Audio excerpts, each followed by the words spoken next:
Oh, Bang Imam. Oh, iya, Kang. Tidak ada masalah.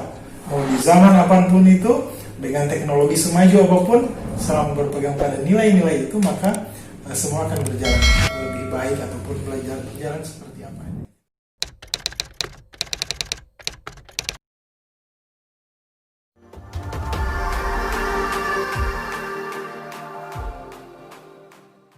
Kalau bicara tentang anak muda zaman sekarang, sebenarnya pada dasarnya anak muda itu sama dengan anak muda di beberapa tahun yang lalu ataupun di zaman orang tua kita masih muda, sama istilahnya, tetap mereka adalah anak muda kan gitu.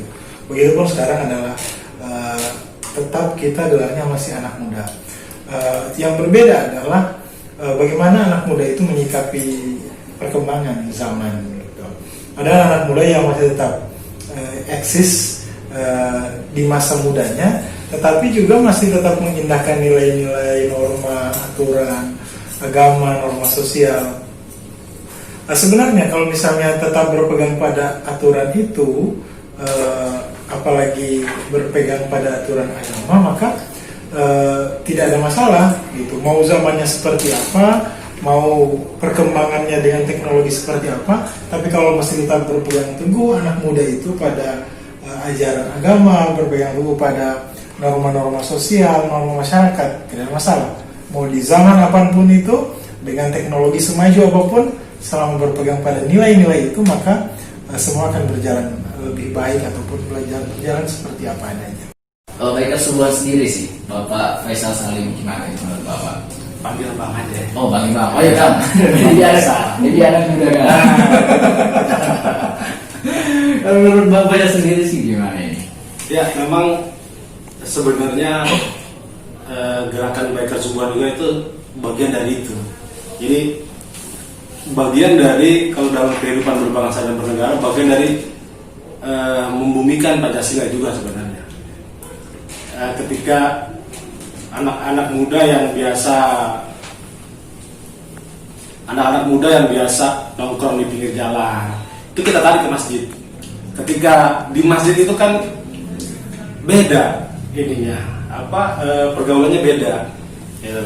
Yang mungkin ya di pinggir jalan yang dia pegang botol minuman keras. Iya, benar sekali. Tapi kalau di masjid kan nggak mungkin dia pegang itu.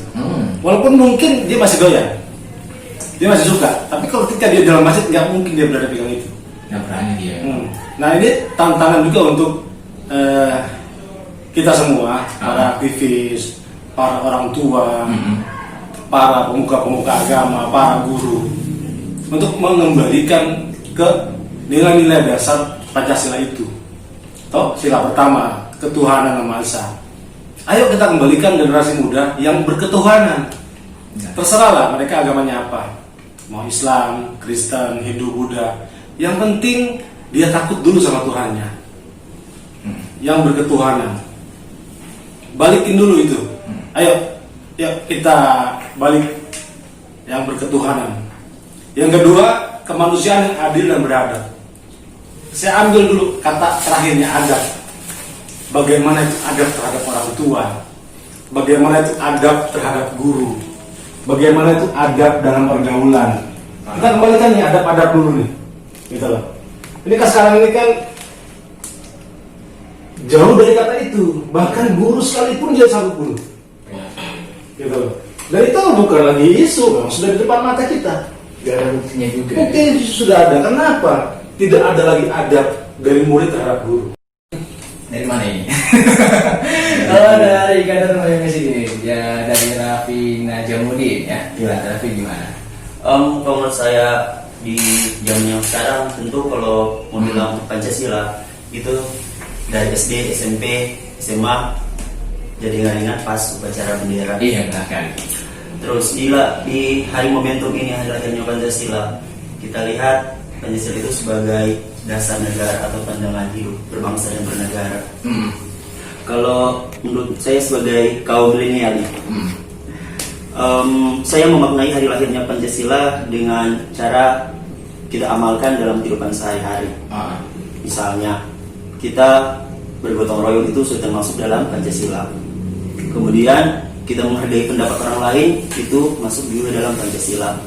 Terus memaknai sendiri dari hari lahirnya Pancasila itu, menurut saya kembali lagi kita mengintrospeksi diri. Bagaimana kita sebagai bangsa Indonesia itu, bagi kaum milenial sekarang,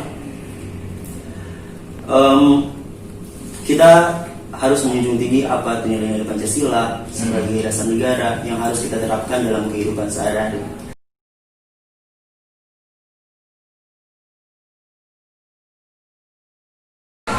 Jadi di hari Pancasila ini kita sebagai masyarakat Indonesia yang baik seharusnya lebih mengedepankan nilai-nilai, bukan hanya sebatas penghafalan dari Pancasila tersendiri, untuk mengamalkan, mengimplementasi kandungan yang ada di dalam Pancasila, juga mengingat kembali perjuangan para pendahulu-pendahulu kita, bagaimana kemudian Pancasila digunakan sebagai landasan negara dan mampu survive sampai pada hari ini. Seperti yang kita ketahui bersama bahwa Pancasila itu merupakan landasan hidup yang final, yang tidak bisa dirubah oleh siapapun dan kapanpun.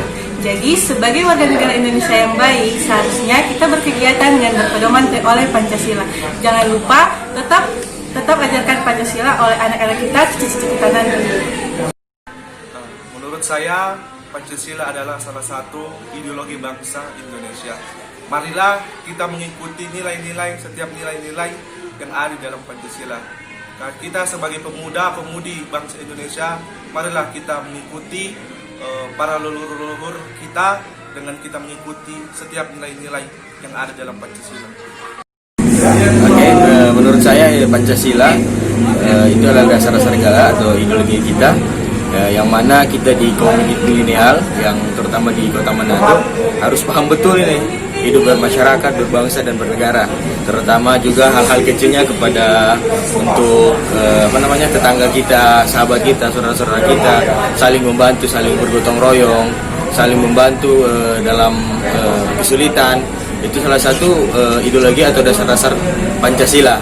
Makanya di hari Pancasila ini sangat berbangga menjadi warga negara Indonesia yang betul-betul harus kita paham yang namanya dasar-dasar Pancasila, terutama dari sila pertama ketuhanan yang Maha Esa dan sampai juga yang sila kelima yaitu keadilan sosial bagi seluruh rakyat Indonesia.